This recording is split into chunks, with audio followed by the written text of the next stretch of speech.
Good evening. My name is Grace Hayek, and on behalf of the Glencoe Public Library, I welcome you to our webinar on William S. Schwartz, which will be presented by author Alex Cornacchia and by Rachel Wakeman of Madron Gallery in the River North neighborhood of Chicago. Tonight's program is being recorded and will be put on the library's YouTube channel within a few days. You're invited to put your questions into Q&A or chat, and I will ask them on your behalf toward the end of the program. If you're interested in purchasing a copy of the book William S. Schwartz, Color and Coloratura by Alex Cornacchia, you can do so through the Madron Gallery website, which is madrongallery.com. I'll put that in the chat as well. The library also has a copy if you'd like to borrow it. Now, let me tell you a little bit about Rachel Wakeman, Madron's gallery and curator, gallery manager and curator. Hey there. Ms. Wakeman joined Madron Gallery in 2019. She holds a Bachelor of Fine Arts from the School of the Art Institute in Chicago and a Master's in Library and Information Science from San Jose State University. Specializing in fine arts collections and archives, she's worked with the Three Walls Arts Organization in Chicago, the Joan Flash Artists Book Collection and Archive, also in Chicago, and the Chicago History Museum. Before joining Madron, she spent 2 years working in fine art appraisals. Now, Ms. Wakeman will provide some background on the connection between Madron and the library before she introduces Alex Cornacchia, the author of the gallery's book on the exhibit and our main presenter tonight. Ms. Wakeman, thank you so much for being with us. Thank you. Thank you for having us. I just want to say good evening to everyone and thank you for joining us tonight. So I'd like to tell you about William S. Schwartz, Color and Coloratura, both the book and the exhibition, as well as Madron Gallery's collaboration with Glencoe Public Library and how everything came about. For the past 15 years, Madron Gallery has been researching and collecting the artwork of Chicago artist William Schwartz. Madron Press's publication, William S. Schwartz, Color and Coloratura, is the accumulation of everything that we've learned about Schwartz's life and career. While conducting our research, Madron Gallery discovered a WPA William Schwartz painting, Composers, created in 1934, was originally located at Glencoe Public Library. Ken Skolnick, Madron Gallery's owner, a Glencoe resident, and a frequent visitor of Glencoe Public Library, was surprised because he had never seen it on display. Like many WPA artworks, the painting was found in the library's basement, sitting against a wall in need of restoration, waiting to be rediscovered. Increasing awareness and bringing Schwartz to the forefront of the discussion of 20th century American art as an important and influential figure to be recognized and appreciated for his contribution to the historical canon has been a passion project of Ken Skolnick's for the past decade. Ken was honored to sponsor the full restoration of his Composers so it could once again hang on the walls of Glencoe Public Library and to be enjoyed by the community it was originally created for. Today, all of us here in Madron are really honored that Composers is on loan from the library for our exhibition, William Schwartz, Color and Coloratura. The exhibition, which is on display through Thanksgiving, has many paintings featured in the book, as well as those from the Madron collection, several private collections and organizations in the Chicago area. So with that said, and how we now all understand how we all got here today, it is my pleasure to introduce you to my coworker, Alex Cornacchia, Madron's head writer and researcher. She's also the author of William Schwartz, Color and Coloratura, and she'll be conducting the talk this evening. Just so you know a little bit about Alex, she's been with Madron Gallery since 2018. She's a freelance writer. Alex's works have appeared in publications like The Creativity Post and Misadventures magazine, and she's currently working on a children's book of her own work. She's a graduate of Vassar College from 2014 with a degree in art history and psychology. So with that, I will give it over to Alex. Thank you so much, Rachel, for that introduction. I'd also like to thank Grace and the Glencoe Public Library for hosting tonight's talk, and all of you for, well, I was going to say coming out tonight, but I guess what I mean is tuning in with us. It's really wonderful to get the opportunity to discuss the art and life of such a fascinating Chicagoan. If you don't know Schwartz's art yet, I think you're in for a treat. And if you do, hopefully you take something new away from this talk. For this talk, I'll be reading some excerpts from the book and taking a closer look at some of Schwartz's individual works. And then there will be some time for questions at the end. So let's jump right in. I'm going to share my screen and we're in. So I wanted to start off with some words from Schwartz himself. This is a quote from an essay he penned for the Chicago Tribune in 1970, towards the end of his life, where he was reflecting on his experiences as an artist and as an immigrant in the United States. It reads, "No one has told me I must depict this or that I must not venture upon that. I have painted in faith and in freedom. Faith that somehow what I have done will reflect the best that is in me, freedom to choose my own themes in my own way." And I think it just captures his philosophy so well as the sheer breadth and variety that you'll see in his art. I think you can sense right away, this was not a particularly shy or subtle fellow. And that said, I want to read you just the introduction from the book to give you a better picture of who he was. And I'll give you this painting to contemplate while I read that. His singing was loud, wonderful, but loud. The neighbors in his building could confirm. His canvases were loud too, symphonies of brazen color and epic form. Even his mustache, full and Dali-esque, wasn't exactly quiet. William Samuel Schwartz didn't care for small entrances, so he didn't bother to make them. A Jewish immigrant fleeing the unrest of Smorgon, a small city in modern-day Belarus, Schwartz came to the United States early in the 20th century and quickly established himself as one of the most important names in Chicago's art scene.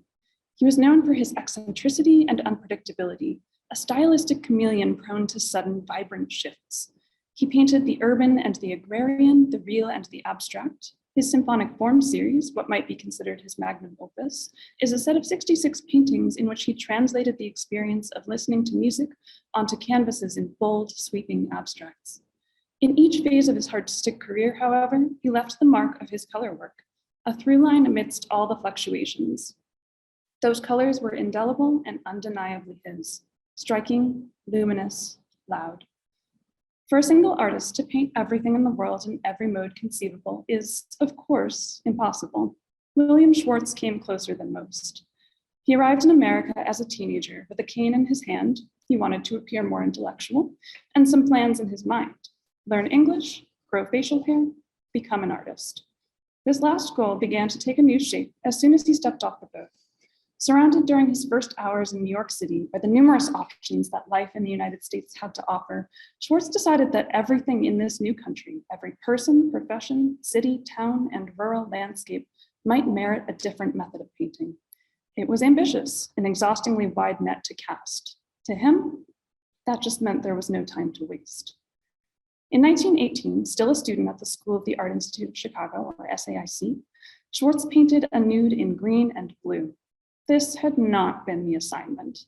The other students stared in shock and befuddlement. In New York or Paris, their reaction may not have been so strong. Picasso's blue period had wrapped up in 1904. Fauvism had come and gone. But in Chicago, Schwartz's choice was still considered bold and odd. The class's teacher and Schwartz's mentor, Carl A. Buer, wasn't pleased with the deviation from local norms. Begrudgingly, though, he let Schwartz continue. Buer could see that his student possessed talent, even if it was a talent he didn't understand. Schwartz was restless, too restless to evolve his style in just one direction. From the time he left SAIC and through the course of his life, his artistic style would at times embrace, or at least touch on, post-impressionism, symbolism, fauvism, cubism, futurism, social realism, regionalism, surrealism, and abstraction. His trajectory was less a clear-cut artistic evolution than a demonstration of the ways in which he expanded and redefined his artistic vocabulary to respond to everything he encountered, whether that was the weary face of a works progress administration minor or the swellings and reverberations of a symphony orchestra. Schwartz's artistic presence in early to mid 20th century Chicago, then the second largest city in the country, was significant. His art frequently appeared in juried shows. His embrace and synthesis of different styles at turns baffled, delighted, and infuriated critics. The same striking use of color he employed at SAIC would become a defining characteristic of his paintings. At the outset of his career in particular, audiences considered his art to be avant-garde, even outright controversial. Occasionally, he responded to his harshest critics. Mostly, though, he just kept painting. Schwartz couldn't have chosen a better time or place to practice his unquiet and unapologetic individualism. New York and Paris may have been where the new modernist movement started and solidified, but buyers' demands for specific styles and cutthroat competition among artists didn't always cultivate a favorable environment for radical experimentation. The story was different in Chicago. Absent the stifling pressure found in those other artistic epicenters, artists like Schwartz saw an opportunity to make daring choices, pursue multiple interests simultaneously, and reinvent at will. In many respects, Schwartz defined what it could mean to be an artist working in that city in the early 20th century, embodying a uniquely Chicago narrative. So that's the end of the introduction. Let's take it back to where it all started. I mentioned Schwartz was born in the small industrial city of Smorgon. He was born in 1896, which was not a good time to have been born into a Jewish family in Eastern Europe. Smorgon was part of the Pale of Settlement under the rule of the Russian Empire. The Pale had extremely repressive laws restricting the ability of Jewish people to hold office, enter certain professions, buy land, travel freely. And beyond those legal restrictions, there were also waves of violent attacks commonly referred to as pogroms carried out against Jews living under the Pale. Schwartz was born near the beginning of a period between 1881 and 1914, when around 2 million Jews fled the Pale for Western Europe and the United States, and he joined that wave in 1912.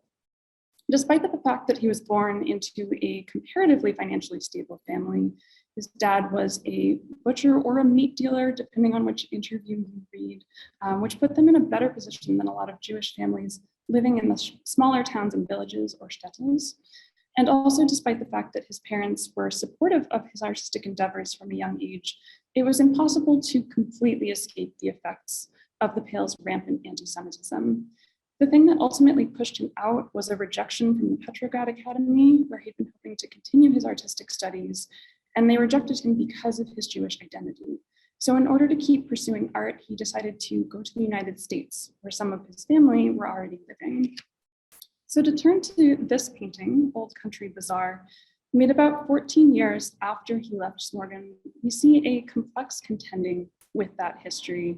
One Schwartz is, at the point that he was making this, separated from by both time and distance. He gives us a bustling scene in what appears to be a shtetl on market day. We see these overflowing containers of produce that are being picked over, people of all ages dressed in brightly colored fabrics. There's this light blue house back here with a warm, inviting light shining out from the window. The middle ground of the scene is characterized by life, abundance, and community. But that central scene is tempered by its surroundings. In the foreground down here, we have this dilapidated fence with slats missing, while in the background, Schwartz has actually flattened the pictorial plane, a post-impressionist technique in the vein of Cézanne, in a way that makes these already packed together houses feel even more claustrophobic. There's no visible horizon, no clear way out. And on the flip side, as the viewer, there's this barrier of this fence. We're oriented in a way that has us gazing onto the scene without the ability to access it. Nostalgia is certainly not the right word for this, as I think anyone who had the ability to escape the political and material circumstances of the Pale would not have a desire to return.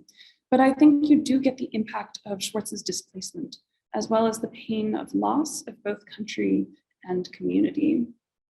And I think it's interesting to contrast this work with one from just a few years later in 1931. That would be lithograph number 41, in parentheses, Visionary City. In that same essay in the Tribune I quoted earlier, Schwartz wrote of his arrival in the United States, "I was utterly unprepared for my first impression of America.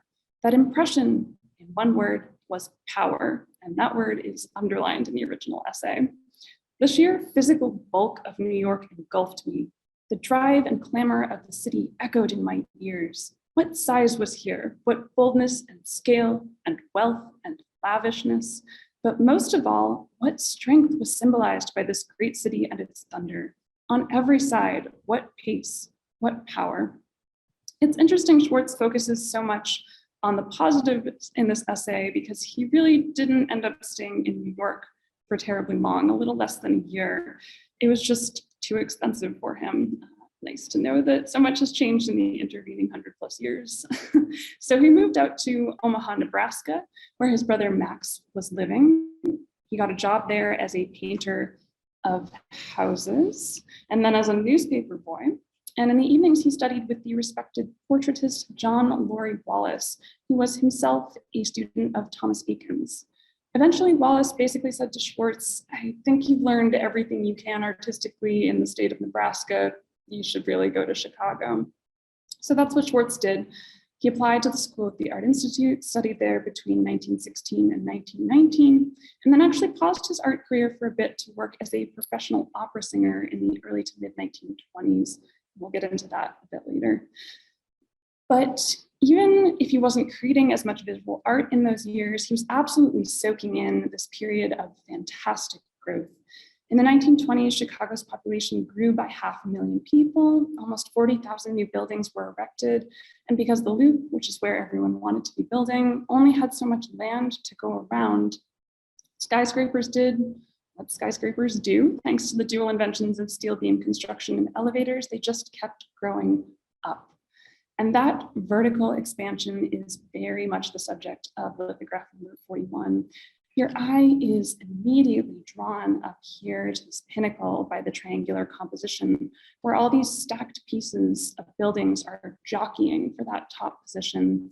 There's a striking contrast between the billowing, organic, almost cloud-like lines of the rolling hills at the bottom of the composition with the extreme flattening, hard lines, and fragmentation of the built environment above it. And where that flattening had a claustrophobic effect in the previous work in Old Country Bazaar, here I think it has more of a stimulating soaring effect, lending it almost a kind of reverence.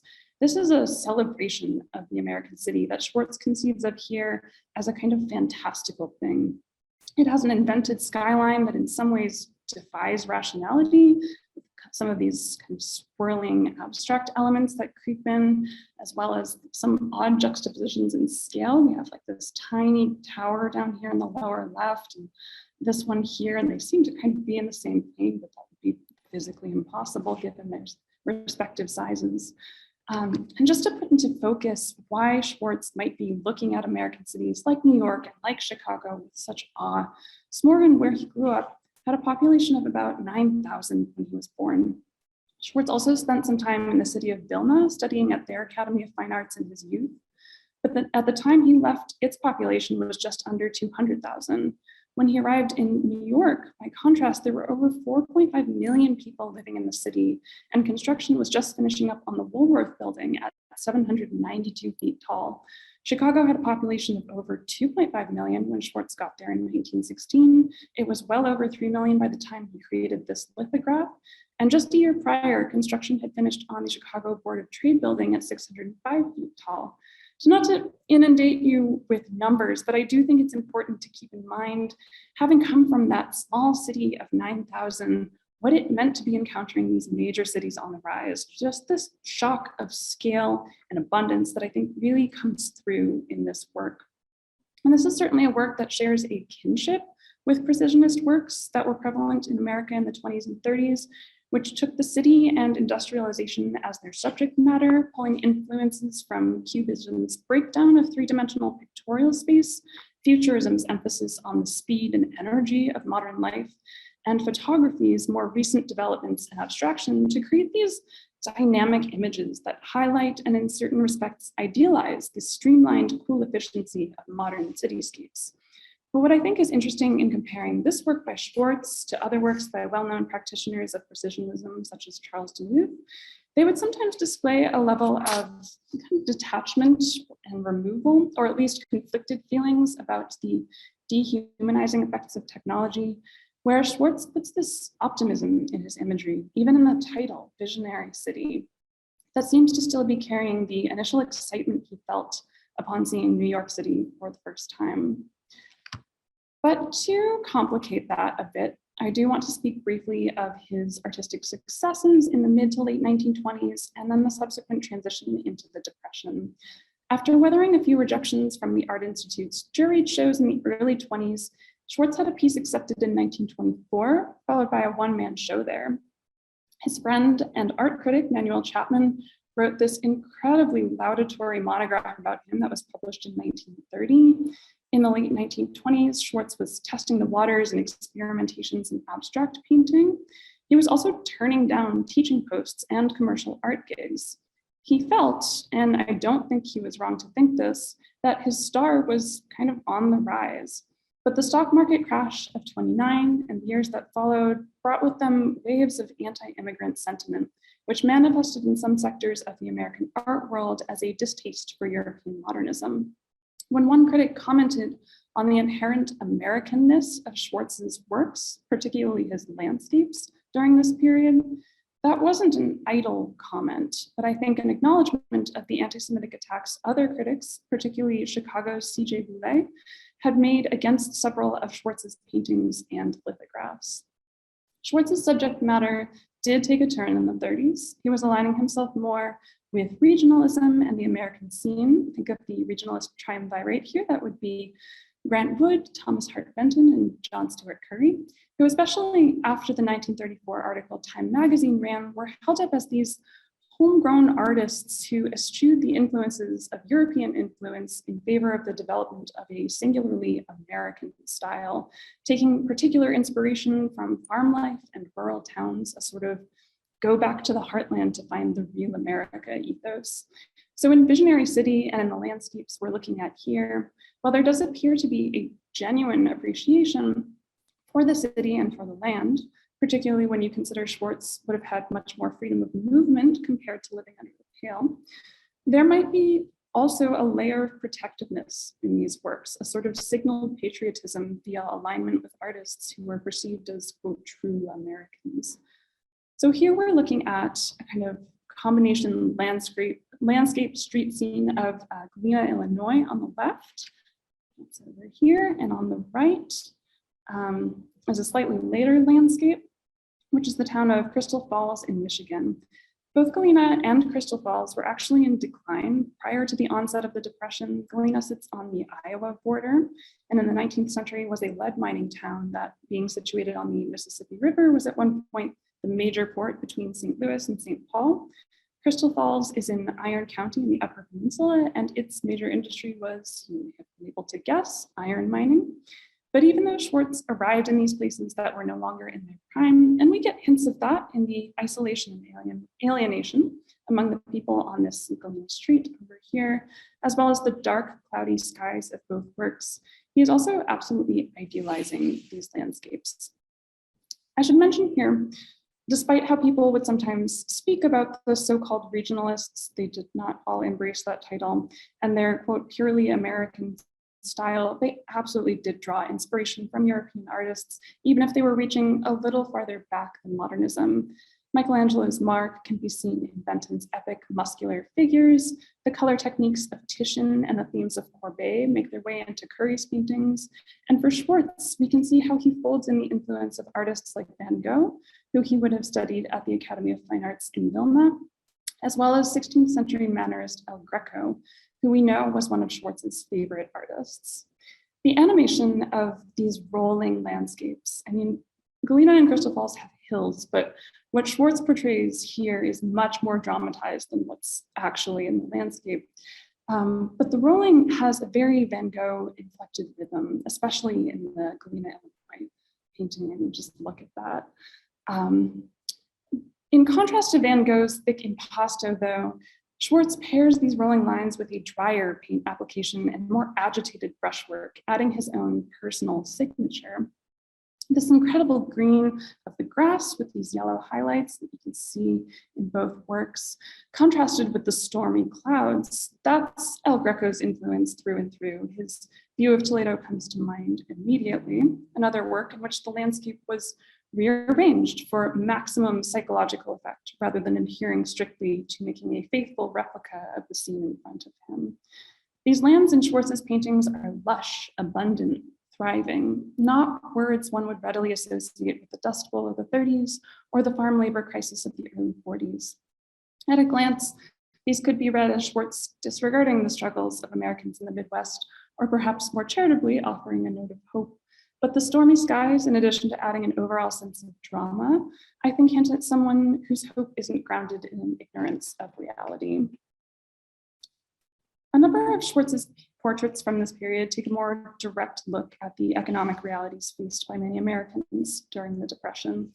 Schwartz was part of the Works Progress Administration's Federal Art Project in the 30s, which provided a critical source of income to artists. He worked in the easel and mural divisions, and one thematic area of focus for him were these portraits of workers and everyday people. It's unclear precisely what Schwartz's personal financial state was throughout the 30s. We know he was among the artists in the Grant Park Art Fair in 1932, selling their work for wildly reduced prices, some even bartering just to make a few dollars to get by. And his brother Max in Omaha sent letters begging Schwartz to take the commercial gigs and teaching posts that he'd previously been turning down, which he eventually ended up doing. But he had also been involved with a woman named Mona Turner since the mid-1920s, who would eventually marry her in 1939. That story is a whole to-do. And she came from a very wealthy family who made their money in manufacturing. And once they were married, she took care of him financially and also did the lion's share of planning their extensive travels together. So we know at least by the end of the 30s, Schwartz was essentially set for life. In any case, certainly within Schwartz's artistic circles and all around him was a tremendous amount of hardship. So even if he managed to skirt the absolute worst effects himself, his interest in this subject matter and adoption of a more social realist style during this period came from a personal place. One thing Schwartz seems to be exploring in this portrait at the left, which comes to us from the Union Club's collection, of what looks like a father-son pair, or perhaps a grandfather-grandson pair, is the toll that labor and time take on the human body. We're looking at two miners, as evidenced by their headgear here, standing in front of some groups of buildings with industrial smoke billowing from stacks, effectively replacing the clouds in the sky. Schwartz also painted several murals of miners in the 30s, including one in 1933 for the Art Institute's Century of Progress show, and a commission in 1937 for the post office in El Dorado, Illinois. But where those showed anonymous workers actively laboring in a cavernous environment, he also took the opportunity to create these more intimate portraits of the workers themselves, dignifying and de-anonymizing them in the process. Looking at these two workers side by side, in contrast to the younger boy who still has a little bit of smoothness in his cheeks and perhaps the tiniest hint of a smile, this older man to his right here has an eye that appears to be swollen shut, perhaps from a work-related injury, and a face that is creased and worn with the single eye gazing out that still possesses strength and fortitude, despite what he seems to have endured. While the younger boy's face is modeled in a relatively realistic three-dimensional fashion, the older man's skin is more flattened, broken up into planes, particularly notable around his neck here and his hand, which is a technique Schwartz would often use for his backgrounds and landscapes, particularly rocky formations, almost as if this man, through his years of work, has become part of the land he spends so many of his hours in. One person has compared the color work in this to that of Ivan Albright. Schwartz and Albright were good friends, though I'll read you a quote from Albright on how the two of them managed to hold on to such a lengthy friendship, which is, quote, "We maintain a dignified silence when we look at each other's work." And I will let you reach your own conclusions there on whether or not he was pulling inspiration from Albright for this. The lithograph at right takes a different approach to the subject matter, but I think demonstrates a similar impulse to showing an embodiment of hardship. We have this exceedingly tall man balanced precariously at the end of a bench. His cheekbones are hollowed and his clothes are worn and large on his thin frame.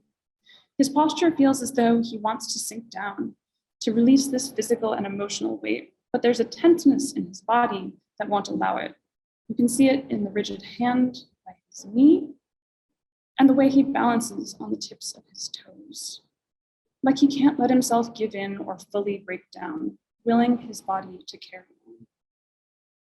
Possibly Schwartz's best known creation from his work with the Federal Art Project, though, is his Americana series. This was a series of 4 paintings made between 1933 and 1934, each depicting a different group of well-known Americans. Americana number 1 focuses on authors, number 2 on artists, number 3 on composers, and number 4 on inventors. Here we're looking at numbers 2 and 3 in the series. Americana number 2 used to be in the Department of Labor in Washington, D.C. It's now in the Smithsonian's collection. And for any of you who've been to the Glencoe Public Library, you might recognize composers or Americana number 3. For the artists, we have from left to right, the sculptor Augustus St. Gaudens, George Bellows, John Singer Sargent, George Inness, James McNeill Whistler, and Winslow Homer, painters and sculptors who worked in the latter half of the 19th century, some of them into the very beginning of the 20th. For the composers, we see from left to right, Victor Hebert, Reginald de Koven, Whitefield Chadwick, and Edward MacDowell. The first 3 wrote operas and operettas, while MacDowell was best known for his piano concertos, hence his place of honor as the composer who's actually playing the piano in this work. There are certainly visual similarities between the 2 pieces. In each, we have these men posed in varying positions, some facing the viewer head on, some in profile. Whistler is looking over his shoulder here in Americana number 2. We seem to have interrupted him in the middle of a thought he was expressing to the group. It's a way to animate what could have potentially been a pretty static portrait of these artists, and also a little chance for Schwartz to show off his own technical prowess, almost like he's back in a life drawing class in school showing, look, I know how to portray these people from any angle. There's also the framing device in each of these works of a background of colorful abstracted planes. Here, over here. It creates a sense of visual coherence the way it arcs over the group, containing them within a set structure. But it also allows Schwartz to insert his own presence within each work, to demonstrate his radical experimentation with abstract forms, and to kind of say, hey, I belong among these greats too. With the artists, he even leaves a space where you might imagine a 7th person.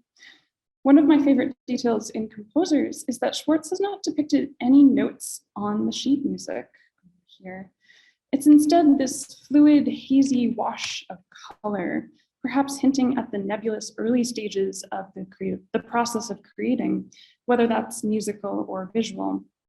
And in both of these images, I'd note he does actually place a strong emphasis on the hand of the creator. But the colorful amalgam of the sheet music also connects really beautifully to another series by Schwartz, the symphonic forms, which is what I'd like to talk about next. And I'm actually going to read another little excerpt from the book here as we work through some of these pieces. Had Schwartz not decided to make visual art his life's work, he was well prepared with a backup career in singing. He discovered his musical aptitude early on, receiving vocal lessons while he was a student at the Academy of Fine Arts in Vilna, performing in vaudeville-style shows through his years at SEIC, and upon finishing, taking up training under Carl Stein at the Chicago Conservatory of Music. He was a tenor who sang mostly opera, though on occasion he would pull out more popular tunes at recitals. He toured the country singing in the summer of 1922, joining the Bohemian Opera Company in Chicago on his return. By all accounts, he was a gifted vocalist, holding lead roles in operas like La Traviata, Aida, and The Bartered Bride. Singing was one of the ways Schwartz supported himself through art school and in the early years of his career when few people were buying his work. But music was a passion that rivaled visual art for Schwartz, not merely a source of income.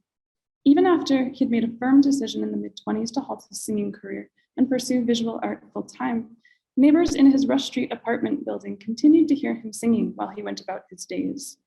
It would only seem natural that he should bring music into his art too. I Pagliacci is a delicate, detailed ink drawing of the main characters from the Ruggero Leoncavallo opera of the same name. A Passionata is an abstracted response to Ludwig van Beethoven's Piano Sonata No. 23, also nicknamed A Passionata.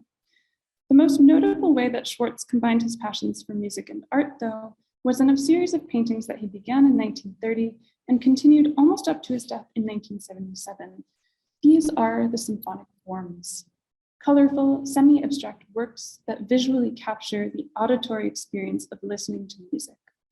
Although the word symphonic in the title seems to imply a response to specific pieces of music, Schwartz insisted that these paintings were instead meant to evoke a melody that the viewer might hear through the act of looking.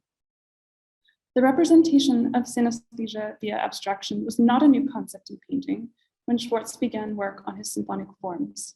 In the late 19th century, James McNeill Whistler, whose tonal paintings had titles that incorporated words like nocturne, symphony, harmony, and arrangement, helped pave the way for connecting the musical to the visual in a more abstract context. The synchromists were the next to take up the mantle in an art movement founded in 1912. They developed their own vocabulary for translating music into painted form, assigning notes on the diatonic scale to corresponding color values, frequently working in a bright Fauves palette, the same palette so often favored by Schwartz. When Schwartz set out to tackle this same question of how to represent sound on canvas, he took a decidedly different approach. For one, colors to him did not represent different notes on the diatonic scale, but different instruments. And this is a quote from Schwartz. The highly keyed colors, like this blue-gray with tints of rose, represent the violins in an orchestra. The blues, oranges, and reds may be likened to the clarinets, cornets, trombones. The deep purples, maroons, and dark blues to the bassoons and bass violas. Schwartz also never fully divorced his symphonic forms from representations of the real, in direct contrast to the synchronists. In Schwartz's compositions, even at their most abstract, ties to the natural world can be readily found, sea and sky interwoven into an otherwise unfamiliar soundscape. Perhaps most fascinating is that Schwartz not only did not base his symphonic forms on specific musical compositions, he did not even listen to music as he painted them. Despite his extensive vocal training and short but intense singing career, he preferred the sounds of a Cubs game coming in over the radio as he worked on them. Symphonic Forms number 6, an early example from the series, straddles the line between landscape painting and pure abstraction. Though Schwartz would continue to take natural forms as a point of reference for the works in the series, he would later come to pull and distort them to such a degree that their real-world counterparts were not nearly so obvious. In Symphonic Forms number 6, trees, mountains, clouds, and sky can all still be identified with relative ease. What's striking is the large triangular form that diagonally cuts across the middle of the frame, deep green and orange, ragged and worn at the top, a shape without precedent in the natural world. An arch, bright yellow, emerges from its left side, while 4 thin lines of the same hue, evoking perhaps the 4-string musical instruments of the orchestra, are bisected by the triangle's longest side. Though still largely grounded in the realm of the real, this central form hints at the bolder experimentation Schwartz would undertake later in the series.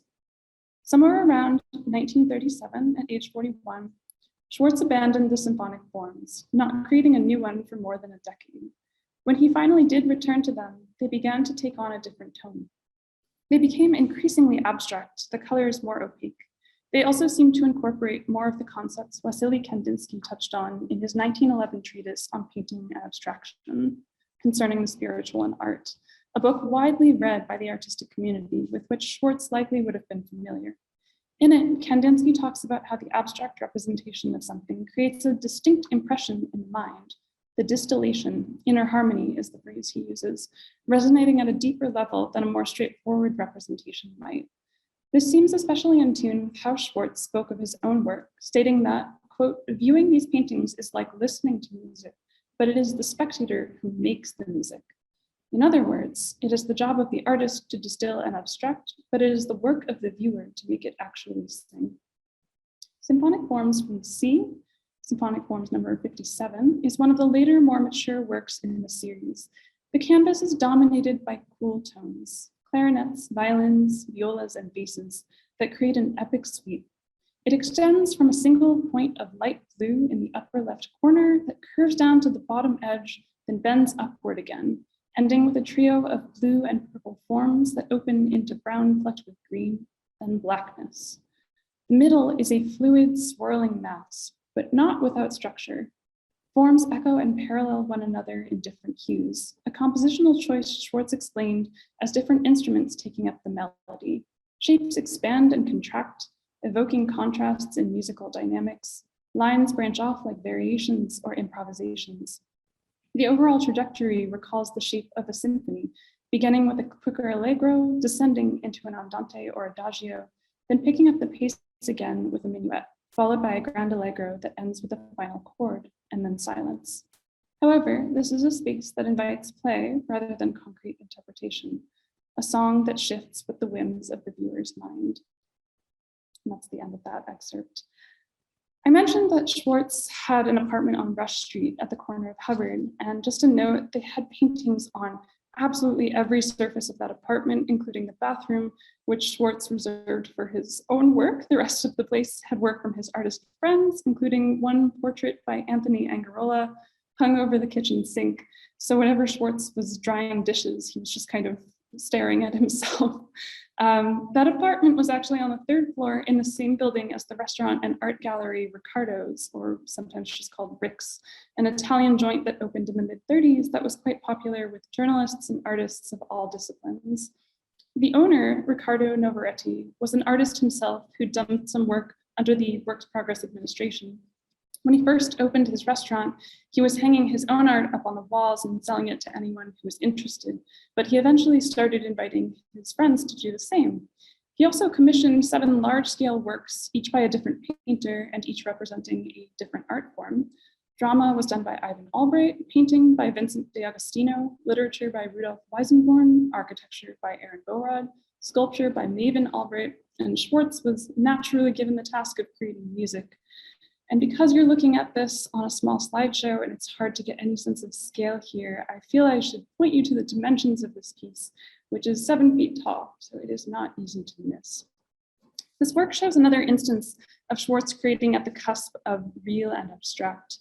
What I find interesting is he didn't merely submit one of his symphonic forms. Certainly there are elements of those works, but he's also placed this solitary figure down here, clad in black, in the center of the lower third of this painting, which I at least take to be a portrait of the artist himself. And I say real and abstract elements are coexisting here. They are, but the central gathering here of fantastic geometric elements is certainly what pulls your focus.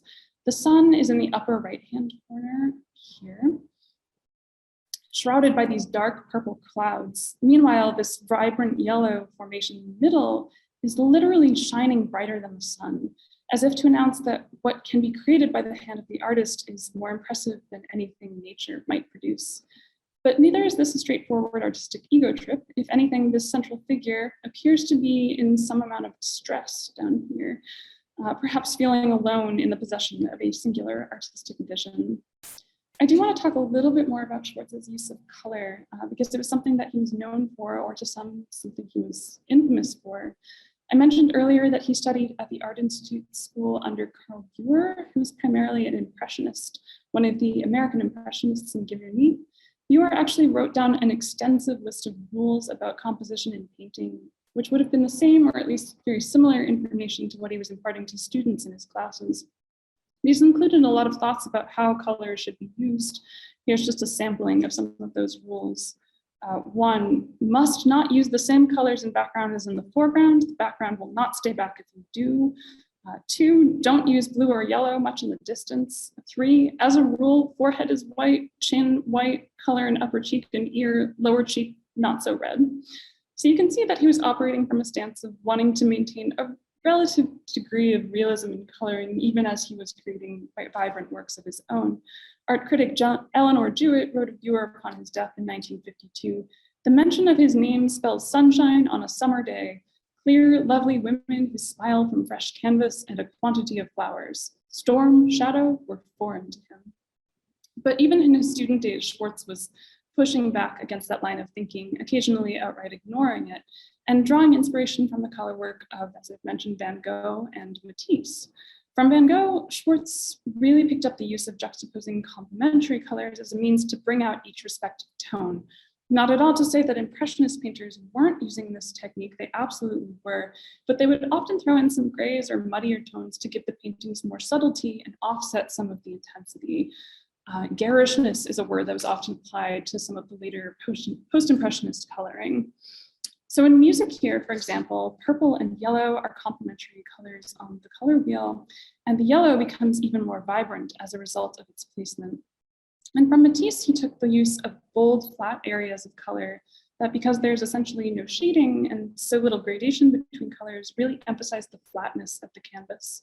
You can see that flattening effect in the last slide, I would say quite a bit, the late symphonic form, and the color saturation comes through a great deal in Appassionata back here.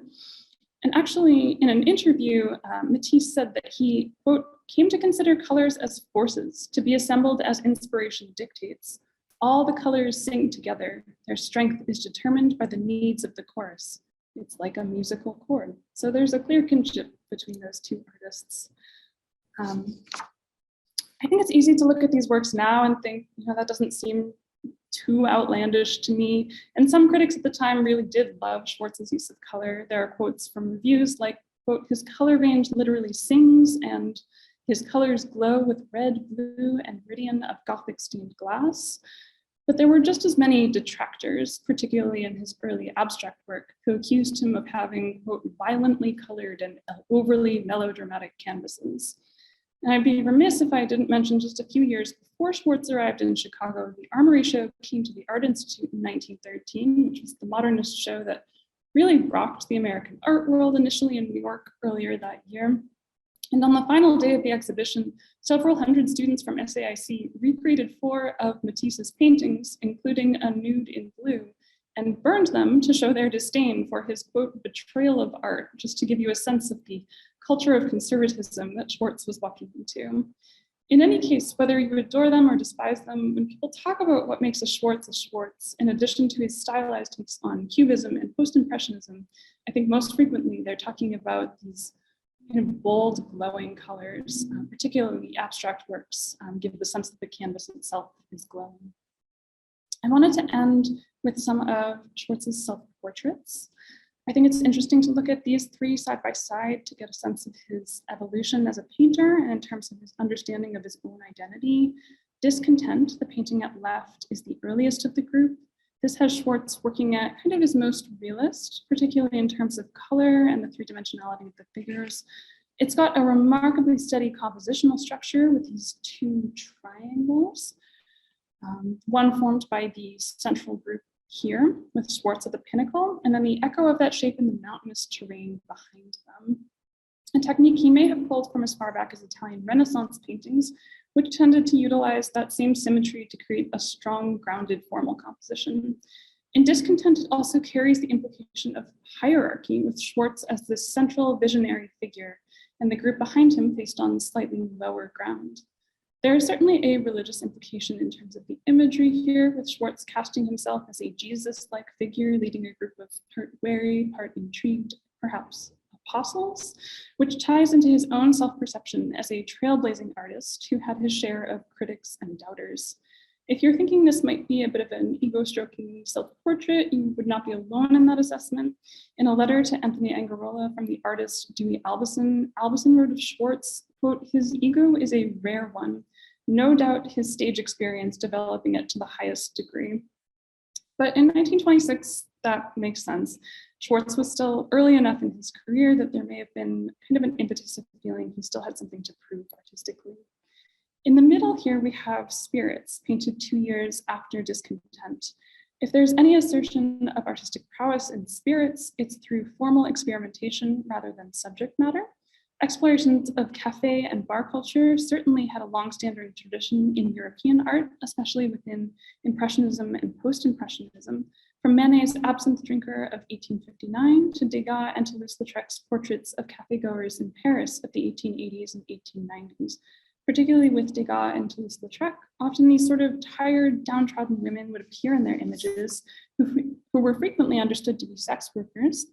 There was a similar kind of moralizing around single women in bars in the United States pre-Prohibition, where saloons were predominantly men establishments, but speakeasies during Prohibition became spaces for men and women to commingle a bit more freely, which Schwartz is showing here with this central couple here, for a locked and intimate dance, as well as some of the ghostly apparitional faces that appear. Those are the faces of women. Schwartz is definitely drawing on Cubism here, both in terms of his breakdown of pictorial space and the relatively subdued palette. But instead of showing a bottle as one object among many, as Cubists often did in their still lives, he uses it to contain this fragmented two-dimensionalization of a bar scene, replete with musicians and faces appearing from various angles and sizes. The interlocking planes give the scene a crowded, jostling feel, while Schwartz is set off to one side, a cool observer with a cup of this vibrant nightlife, drinking it all in. It's interesting to note that, again, music is the dominant subject in this work, though less vibrantly rendered than his musical abstractions. If I were to wager a guess as to why, there's pretty good evidence that the increasing popularity of jazz was part of the reason Schwartz decided to end his opera singing career. His precise words on the matter were, "Theaters wanted jazz singers, not real musical talent." And that's likely enough the music that would have been playing in the speakeasy he's portraying here. Then finally at right, there's Self-Portrait, created about 2 decades after Spirits. I think what's most striking about this one is how divided the canvas is in a literal sense, this sharp dagger of a triangle coming in at the midline, as well as the tannish column right beside it. Also, in terms of what genres are represented, you have elements that are more abstract, parts that are realistic, like the half of Schwartz's face down here. And there's this other more surreal P-shaped form with an eye over on the right, perhaps the eye that sees into the subconscious terrain as opposed to the one more attuned to the external world.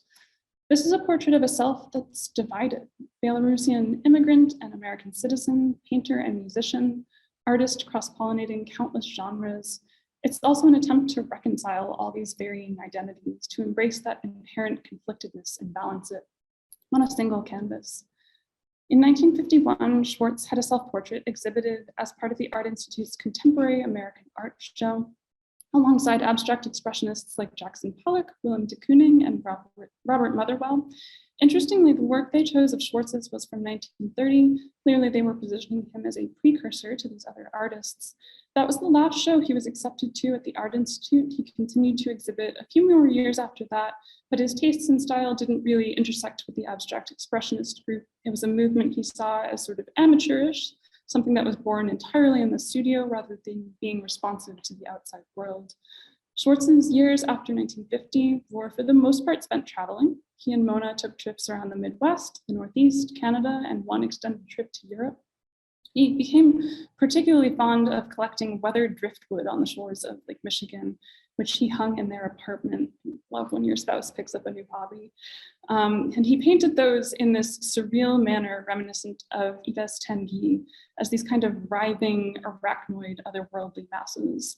He would also in those years occasionally appear on panels and radio interviews to talk about the state of art in America, chiding museums and galleries for giving more wall space to what he perceived to be lesser European artists, though he was careful to specify that only well-trained American artists deserved space on museum walls. And I want to leave you with 3 quotes that, even if they can't adequately sum up an entire person and artistic career, get at some core truths about Schwartz's work. The first is from art critic Dorothy Grafley, who does not mince words. Quote, "It may not be my world or yours, but it is militantly his."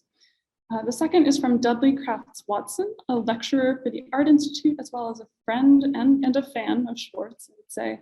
He did some lectures on Schwartz's art in the 30s that he paired with Stravinsky playing in the background, which I considered doing for this until I remembered how intense and distracting so much of Stravinsky's work is. But Watson wrote, quote, "His paintings are not mannered according to the dictates of any school or ism of art. His are paintings which belong to the 20th century." And finally, from Schwartz himself, quote, "Looking back, what have I painted of the American scene in the American way? I have painted the country, quite literally from Maine to California. I have painted landscapes and waterscapes, the clear, cool greens of Door County in Wisconsin, the sculpted epics in stone, which are the Black Hills, The perfect little villages of New England, clapboard and stucco, cities, brawling and turbulent, farms and mines and deserted houses. I've painted Americans, men at work and at leisure, fishermen, farmers, sharecroppers, hillbillies, and city billies. I've talked with the subjects of my paintings, old men with faces as secret and vital as the meaning of life, young fellows, reckless and confident, substantial citizens, men diligent in their business, women, city and country, mothers and grandmothers. My subjects are the beauty and the wonder, the laughter and the poetry, the pity and terror of the present world, which is the only universe I know. I'm just gonna end there with a photo of Schwartz to look at after all those self-portraits. And I am so sorry, I went on for a little longer than I intended, but if there are any questions, then I would welcome back Grace and Rachel. Wow, terrific job, Ms. Cornacchia. Thank you.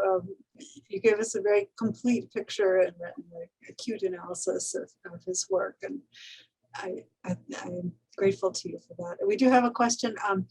Mary would like to know, do you know just a little bit more about Schwartz's wife, Mona? Do you have an anecdote or two about her? Oh, Mona, yes, let's talk about Mona. Yeah, so Mona appears really frequently in Schwartz's works and his lithographs and paintings. I didn't get into any of those works specifically in this talk, but if you come to the show, we've got a lithograph here with her face in it. And yeah, their story is fascinating. My favorite anecdote, since I'm a little short on time, is their marriage in Briggsville, Wisconsin. Schwartz's old accompanist, who used to accompany him on the piano when he was singing opera, he suggested that they run up to Briggsville to get married and then come down to Chicago later to have a party with all of their friends. And they said, okay, that sounds pretty good. So they went up there and they had some trouble right off the bat because they weren't citizens of Wisconsin, but then they got that paperwork squared away. But then the judge asked, so do you have a ring? And Schwartz was like, oh, no, I don't. But it's a really small village. So they were like, I don't think we're going to find a jewelry shop. And so they went to the local blacksmith and had him make a few iterations of a ring out of a horseshoe nail. And that was the ring that Schwartz put on Mona's finger when they got married that day. And when they cut the cake later in kind of his traditional theatrical presentation, he presented a sword to her to cut the cake. So that was one of my favorite stories about them.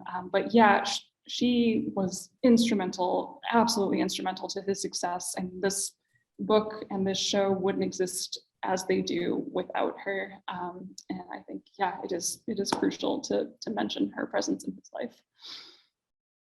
Great, thank you. Rachel, do you want to step in and tell people about how they can see the exhibit and for how long? Yeah, absolutely. So the gallery is open Monday through Friday from 9:30 to 4:30. We are taking walk-ins, but we do recommend you make an appointment. You can make one online. If you'd like to come on an evening or weekend, we can do that as well. You can just call the gallery at 312-640-1302 or email us through the website and we will set that up as well. So yeah, and the show, like you said, is up till November 23rd, the day before Thanksgiving. And yeah. And what's the address of the gallery, please? The gallery is 1000 West North Avenue, which is really at North and Sheffield Avenue in Chicago. It's a big mall. It's kind of a unique space for a gallery, but part of the really upside to it is there's a giant parking lot. So you don't have to worry about parking, you can just park. And our entrance is located in between Pete's Coffee and West Elm up on the 3rd floor, or you can go around the corner to North and Kingsbury if you need an elevator. We'll buzz you in. Super, thank you. And how many paintings of Schwartz's are in the exhibit?